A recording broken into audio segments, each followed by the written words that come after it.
नमस्कार। Online classes में एक बार फिर आपका स्वागत है। अब तक के क्लास में हमने मीरा के कुछ पदों का अनुवाद किया था। तो कल हमने मीरा पदमाला का जो 10वां पद है, माँ गिरधर रंग राती मग जोवा दिन राती, यहाँ तक का अनुवाद किया था। उसके आगे का जो पद है वो अब हम आज पढ़ेंगे। प्रभु जी थे कठे गया नेहड़ा लगाए। नेहड़ा यानी स्नेह, प्रीत, प्रीति, कठे यानी कहाँ। छोड़िया माँ विश्वास संगाती। विश्वास संगाती मतलब जो उनके संगी साथी थे, विश्वास पात्र, उनके लिए कहा गया है। प्रीत री बाती जलाए। बाती यानी जो दिए में जो बत्ती या लौ जो जगाते हैं, उसके लिए कहा गया है।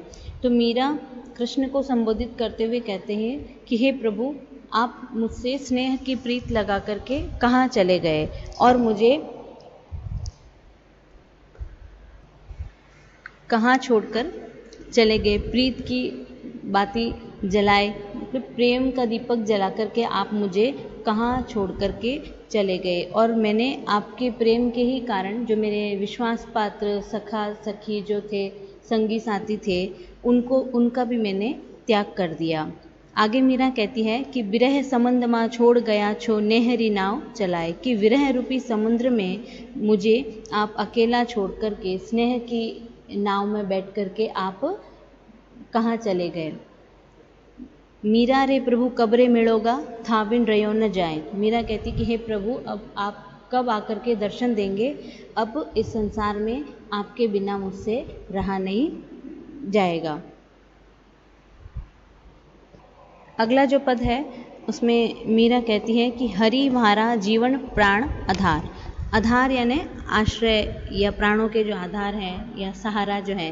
तो मीरा कहती है कि हरि यानी श्री कृष्ण या भगवान, आप मेरे जीवन के प्राणों के आधार हैं, या आप ही मुझे आश्रय देने वाले हैं, या आप मेरे आश्रयदाता हैं। और आसिरो ना मारे था बिन तीनों लोक मझार, कि इन तीनों लोकों के मध्य में या मझधार में मैं हूँ, और आपके बिना कोई मुझे शरण देने वाला या आसरा देने वाला, सहारा देने वाला आपके बिना कोई नहीं है। आगे मीरा कहती है था बिन माने जग न सुहावे निरख्यो जग संसार, कि आपके बिना मुझे संसार में रहना अच्छा नहीं लगता, और मैंने पूरा संसार को निरख करके देख लिया है, पूरे संसार को मैंने देख लिया है। मीरा रे प्रभु दासी रावली लीजियो नेक निहार। मीरा कहती है प्रभु, मैं आपकी दासी हूँ। रावली मतलब आपकी, कि मैं आपकी दासी हूँ। लीजियो नेक निहार। नेक निहार मतलब थोड़ा सा देख लें कि आप भी अपनी कृपा दृष्टि मेरे ऊपर रखें। इस संसार में आपके सिवाय मुझे आश्रय देने वाला कोई नहीं है। अगले पद में मीरा कहती है कि मायरी म्हालियो गोविंद मोल, कि हे माँ, या माई माँ के लिए या जो बड़ी बूढ़ी स्त्रियाँ हैं उनके लिए संबोधित किया गया है कि मैंने गोविंद को मोल लिया है, कि मैंने गोविंद को खरीद लिया है। थे कयो छाने महा कहाँ चोड़े लियो बजंता ढोल, कि कोई इस बात को गोपनीय रखता है, कोई प्रकट करता है, लेकिन मैं सबके सामने डंके की चोट पर या ढोल बजा बजा कर, अर्थात कहने का मतलब ये है कि मैंने सर्वविदित कर दी है ये बात कि मैंने गोविंद को मोल लिया है या खरीद लिया है। थे कहो मूंगो माँ कहाँ सूंगो लियो री तराजा तोल, कि मैंने हीरे की तराजू में तोल करके उसको अपनाया है। अब कोई उसको महंगा कह रहा है, कोई उसको सस्ता कह रहा है, और उस परमात्मा कृष्ण पर तन वारा माँ जीवन वारा वारा अमोलक मोल, मीरा ने प्रभु दर्शन दीजो पूर्व जन्म रो कोल। तो उस परमात्मा पर, उस प्रिय पर मैं तन और मन से समर्पित हूँ। मैं अपना पूरा संपूर्ण जीवन न्यौछावर करती हूँ, और अनमोल अमोलक मोल, अमोलक मोल मतलब अमूल्य, कि वो जो परमात्मा है वो अमूल्य है, और उन पर मैंने अपना पूरा जीवन या समर्पण कर दिया है, न्यौछावर कर दिया है। मीरा कहती है प्रभु, आप आकर के दर्शन दो। ये पूर्व जन्म रो कोल, कोल कहते हैं वचन या वादा। पूर्व यानी पूर्व जन्म का, पहले के जन्म का, कि इससे पहला जो जन्म था उसमें आपने वादा किया था कि आप आकर के दर्शन देंगे।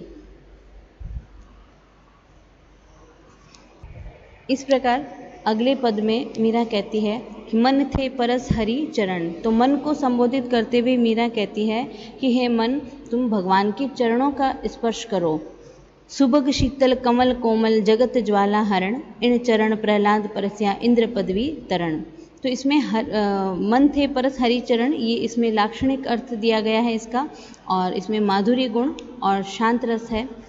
सुभग यानी सौभाग्य देने वाले, शीतल कमल कोमल, कमल के समान कोमल इनके जो चरण हैं उनका स्पर्श करो, जिससे जगत ज्वाला हरण की पूरी सांसारिक जो भौतिक दुख है या सांसारिक दुख है उन सबको हरने वाले हैं ये प्रभु के चरण। इन्हीं चरणों का स्पर्श करके जो भगत प्रहलाद है उन्होंने इंद्र की पदवी धारण की थी। और इन चरण ध्रुव अटल कीनो शरण असरण शरण, इन चरण ब्रह्मांड भेट्यो नख शिखा सिरी भरण, इन चरण कालियो नाथ्यो गोप लीला करण, इन चरण धार्यो गोवर्धन गर्भ मघवा हरण, दासी मीरा लाल गिरधर अगम तारण तरण। आगे मीरा कहती कि इन्हीं चरणों के स्पर्श से जो ध्रुव है वो अटल हो गया था और उसको शरण मिली थी, भगवान के घर में शरण मिली थी। इन चरण ब्रह्मांड भेट्यो, और इन्हीं चरणों का स्पर्श पाकर के ब्रह्मांड में सबसे ऊपर शिरोधार्य वो हो गए थे। तो इन्हीं चरणों के स्पर्श से जो कालिया नाग है उनको वश में करके भगवान ने अन्य जो गोपाल हैं या जो इनके जो सखा है ग्वाल बाल, उनके साथ लीला की थी। और इन्हीं चरणों के स्पर्श से गोवर्धन पर्वत को उन्होंने धारण किया और भगवान इंद्र का जो अभिमान है उसको कम किया था या उनके अभिमान को चूर चूर किया था। तो मीरा कहती है कि दासी मीरा लाल गिरधर अगम तारण तरण, हे गिरधर गोपाल, हे गिरधर लाल, ये मीरा आपकी दासी है और आपसे विनय करती है, विनती करती है कि ये जो भव सागर है, ये जो सांसारिक सुख है, इससे मुझे भव सागर से पार कराइए। तो तरण यानी नौका। आगे के पद में मीरा कहती है कि आली री मारे नैना बाण पड़ी, चित चढ़ी मारे माधुरी मूरत हिवड़े आण पड़ी, कबरी ठाठी पंथ निहारूं अपने भवन खड़ी, अटक्यो प्राण सांवरा प्यारा जीवन मोर झड़ी, मीरा गिरधर हाथ बिकानी लोग कहे बिगड़ी। कि मीरा को के जो लक्षण देख कर के लोग उनको लोकलाज खोने वाली या बिगड़ी मतलब जो कुमार्ग पर चलती है उस कुपथगामिनी कहकर के, बिगड़ी कहकर के संबोधित करने लगे थे लोग। लेकिन मीरा कहती है कि हे सखी, मेरे नैनों में कृष्ण ने नेत्र रूपी बाणों से मुझे घायल कर दिया है, क्या जिससे मीरा को कृष्ण को निहारने की, उनके दर्शन करने की आदत पड़ गई है। तो मीरा कहती है कि उनकी जो मोहनी मूरत है, मन को मोहने वाली जो मूरत है, उसने मीरा के हृदय पर अधिकार जमा लिया है।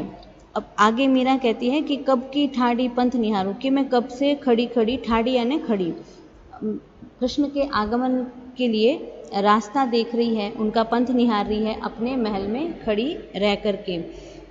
आगे मीरा कहती है कि अटक्यो प्राण सांवरा प्यारा जीवन मोर जड़ी, कि मीरा के जो प्राण हैं सांवरे के अंदर अटक गए हैं, सांवरे के दर्शन के लिए अटक गए हैं। और सांवरा क्या है? जीवन मूल जड़ी, कि उनके जीवन की जो संजीवनी है वो श्री कृष्ण है। कहने का मतलब है कि मीरा अगर जीवित है तो बस वो कृष्ण के दर्शनों के लिए, दर्शन लाभ के लिए। मीरा कहती है कि मीरा जो है वो गिरधर के हाथ बिकने वाली है, लोग कहें बिगड़ी, कि जैसा कृष्ण चाहते हैं, जैसे वो लीला करते हैं, जैसा वो चाहते हैं वो वैसे ही उनका जीवन चल रहा है। तो इसलिए सर्वे सर्वा कृष्ण है उनके जीवन में। और लोग कहते हैं कि मीरा लोकलाज को खोलने वाली है, कुल की मर्यादा को मिटाने वाली है, इसलिए लोगों ने उनको बिगड़ी कह करके संबोधित कर दिया। लेकिन वो कृष्ण की अनन्य भक्त थी, लेकिन संसार उनके त्याग को समझ नहीं पाया था। आगे मीरा कहती है कि आओ मोहना जी जोवा थारी बाट, खान पान मारे नेकन भावे, नैना खुल्या कपाट, था आया बिन सुख ना मारे, हिवड़े घणी उचाट, मीरा था बिन भई बावरी छाड़ो ना निर्वाट। तो निर्वाट का मतलब है बेसहारा, नितांत अकेले। आवो मोहना जी मतलब हे कृष्ण या हे मोहन आप आओ, मैं आपकी प्रतीक्षा कर रही हूँ या आपकी राह देख रही हूँ। जोवा थारी बाट, कि मैं आपकी प्रतीक्षा कर रही हूँ और मुझे आपके दर्शनों की जो प्रबल इच्छा है उसमें मैं इतनी खो गई हूँ कि मुझे खान पान बिल्कुल अच्छे नहीं लगते हैं और मेरे हृदय के जो अंतर्मन के जो कपाट हैं वो खुल गए हैं और नैनों के भी कपाट खुले हैं। और आप जब आएंगे जब भी मुझे सुख की प्राप्ति होगी और मेरा हृदय अशांत है, वो अस्थिर है, उसको शांति तभी मिलेगी जब मैं आपके दर्शन कर लूँगी और आपसे मिल लूँगी। तो मीरा कहती है कि कृष्ण के बिना मीरा जो है बावली हो गई है और इस तरह से उनके वो कृष्ण के प्रेम में इतनी डूब गई है कि वो कह रही है कि मुझे बेसहारा छोड़ करके इस भवसागर में, संसार में अकेले छोड़ करके मत जाइए और आप जल्दी से आइए। आगे का जो पद है उसमें मीरा कहती है श्याम बिना सखी रयो न जाए, कि कृष्ण के बिना हे सखी मुझसे अब नहीं रहा जाता। तन मन जीवन प्रीतम वारा थारे रूप लुभाए, कि हे कृष्ण आपके रूप पर मोहित होकर के मैं तन और मन, मेरा संपूर्ण जीवन जो है वो आप पर न्योछावर करती हूँ या उस प्रियतम परमात्मा के ऊपर अपना जीवन समर्पित करती हूँ, न्योछावर करती हूँ। खान पान मन फीका लागे नैना रहा मुरझाए, कि अब मेरे जो नैन हैं वो आपकी प्रतीक्षा में मुरझाने लगे हैं और उसमें तेज या दिव्य ज्योत जो है वो दिखाई नहीं दे रही है और खान पान ये जो सांसारिक सुख है वो भी उनको कृष्ण के आगे फीके लगते हैं। तो जिस प्रकार सूरदास ने भी कहा है ना कि कृष्ण के दर्शन के लिए कि आंखड़ियाँ झाई पड़ी, कबीर ने भी कहा है जीबड़ियाँ छाला पड़िया राम पुकारी पुकारी। इस प्रकार जो भक्त होता है वो भगवान में पूरी तरह से समर्पित हो जाता है। आगे मीरा कहती है कि निस्दिन जोवा बाट मुरारी कब रे दर्शन पाए, कि हे कृष्ण मुरारी हम हर दिन आपकी प्रतीक्षा करते हैं, आपकी राह देखते हैं, आप कब दर्शन आकर के देंगे। बार बार थारी अर्जी करसी रैन गई दिन जाए, कि मैं बार बार आपसे एक ही अर्ज करती हूँ, एक ही विनती करती हूँ और करूँगी कि रात बीत गई है और दिन भी बीता जा रहा है। तो ये रात और ये दिन किसके लिए कहा गया है कि जो जीवन का जितनी जो आयु है उन्होंने जो बीत गई है या जितना मीरा का जीवन बीत गया है वो रात्रि के समान है और आने वाला जो है समय, जैसे जो भूतकाल है वो रात के समान है और जो भविष्य है उसको दिन कह करके संबोधित किया गया है। तो मीरा रे हरि था मिलिया बिन तरस तरस जिए जाए, कि मीरा कहती कि हे प्रभु आपसे मिले बिना ये जो मेरा जीवन है वो प्यासा है, वो तरस तरस कर मैं जीवन व्यतीत कर रही हूँ। तो इसलिए आप मुझे दर्शन दीजिए और इस जीवन को मोक्ष प्रदान कीजिए। अगले पद में मीरा कहती है कि हेरी मातो दर्द दीवानी मारो दर्द न जाने कोई, कि हे सखी मैं तो उस दर्द की या प्रेम की पीड़ा को भोगने वाली हूँ और मेरा दर्द जो है किसी को कोई नहीं समझ सकता। घायल री गति घायल जाने हेवड़े अगन संजोए, कि जो घायल होता है उसी को ही उसकी पीड़ा पता होती है, जो दूसरा व्यक्ति है उसको उसका दुख समझ में नहीं आता। तो जैसे हमने ये भी सुना है ना कि जहाँ पर जाके पगना फटी बिवाई वो क्या जाने पीर पर आई, जौहर की गति जौहरी जाने और न जाने कोई, दरदरी मारी दर दर डोलूं वेद मिल्या न कोई, मीरा री प्रभु पीर मिटे जद वेद सांवरियो होई। तो मीरा कहती है कि जो जौहरी है, जो रत्नों को या जो रत्नों का जो पारखी होता है उसी को ही उस अमूल्य वस्तु का मोल पता होता है। जो उस पात्र को पहचानता है, उस चरित्र को जो पहचानता है जौहर की गति जौहरी ही जान सकता है और दूसरा कोई नहीं। तो जो भगवान है वही भक्तों का दुख समझ सकते हैं, जो अन्य जो सांसारिक लोग हैं वो उसको नहीं समझ सकते। तो दर्द री मारी दर दर डोलूं वेद मिला न कोई। तो मीरा कहती है कि मैं प्रेम की पीड़ा में दर दर भटक रही हूँ, मंदिर मंदिर में भटक रही हूँ, लेकिन मुझे कहीं पर भी ऐसा कोई वेद नहीं मिला है। मैं कई जगह मैं गई हूँ अपने दुख को कम करने के लिए, अपने दर्द की औषधि ढूंढने के लिए, लेकिन मुझे कहीं पर कोई भी वेद या कोई भी ऐसा उचित पात्र नहीं मिला है जो मेरे दर्द को कम कर सके। मीरा री प्रभु पीर मिटे जद वेद सांवरे होए, कि जब वेद स्वयं सांवरा जो है श्री कृष्ण, जब वो वेद्य बन कर के आएंगे तो वही मेरी इस पीड़ा को मिटा सकते हैं। आगे के पद में मीरा कहती हैं कि दरस बिन दुखे मारा नैन, कि कृष्ण के दर्शन के बिना मेरे आँखें जो हैं उनमें दर्द रहने लगा है। शब्दा सुनता सुनता छतियाँ कांपे मीठा थारा बैन, कि मैं ये लौकिक संसार जो है इसमें मैं लोगों के बोल सुन सुन करके मेरी छाती कांपने लगी है। इनके शब्द ऐसे व्यंग्य बाणों की तरह चलने वाले हैं, लेकिन ये मेरा जो कृष्ण के प्रति जो प्रेम है उनको ये जो संसार के जो लोग हैं ये नहीं समझ सकते। और उन वचनों के आगे जो कृष्ण के जो बोल हैं, कृष्ण के जो भजन हैं या कृष्ण को स्मरण करने या सुमिरन करने का जो माध्यम है वो इनको बहुत मीठा लगता है। विरह व्यथा कांसूरी कहिए, कि मैं इस विरह की व्यथा में किसको कहूँ, पैठी करवत ऐन। और ये जो विरह व्यथा जो है वो लोगों के जो बोल हैं इस विरह में, कोई मुझे अच्छा कहता है तो भी मुझे वो आरे के समान लगता है, जैसे किसी ने आरा चला दिया हो। कल ना पड़त हरिमग जोवा भई क्षमासी रैन, कि कल कहते हैं चैन को, कि मुझे एक पल भी चैन नहीं है, विश्राम नहीं है।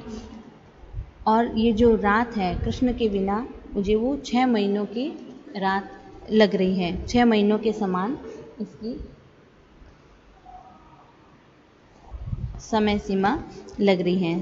था बिछड़िया माँ कड़पा प्रभु जी गयो सगड़ो चैन, मीरा रे प्रभु कब्रे मिलोगा दुख मेटण सुख देन। कल्पो यानी दुखी होना, दुख मेटन यानी दुख को दूर करने वाला, सुख देन यानी सुख देने वाला। तो मीरा कहती है कि जब से मैं आपसे बिछड़ी हूँ और मैं मन में बहुत ही दुखी हो रही हूँ और मेरा सुख चैन जो है वो आपके साथ ही चला गया है, तो हे प्रभु आप कब आकर के मिलोगे, मेरे दुखों को मिटा करके सुख कब प्रदान करोगे। तो इसमें जो भाषा है वो राजस्थानी मिश्रित ब्रज भाषा भी है, राजस्थानी भाषा भी है, इसमें अधिकतर राजस्थानी भाषा के शब्द हैं।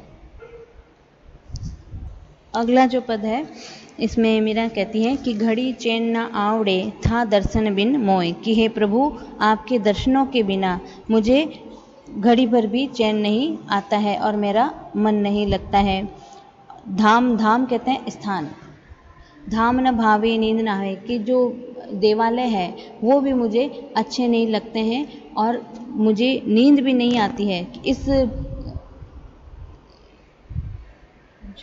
इस चिंता में कि मेरे प्रभु कब आकर के मुझे दर्शन देंगे, और विरह जो है उनको सताए जा रहा है। और घायल जो घूमत फिरूं मारो दर्द न जाने कोई, कि जिस प्रकार कोई घायल पक्षी होता है उसी प्रकार मैं दर दर भटकती फिरती हूँ और मेरा दर्द कोई नहीं जान सकता है, मेरी पीड़ा को मिटाने के लिए कोई नहीं काम आ सकता। प्राण घुमाया झुरता रे नैन घुमाया रोई, कि मैंने प्राणों को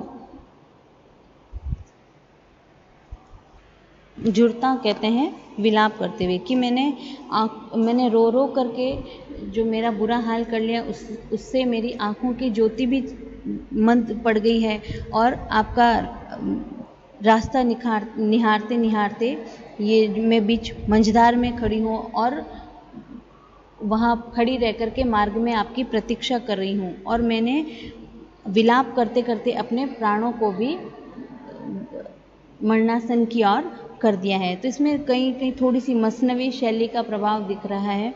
मीरा रे प्रभु कब्रे मिलोगा था मिलिया सुख होए, कि मीरा कहती है प्रभु आप कब आकर के मिलोगे, अब आपसे जब मैं मिलूंगी तभी मेरे जीवन में सुख की प्राप्ति होगी, सुखों का आगमन होगा।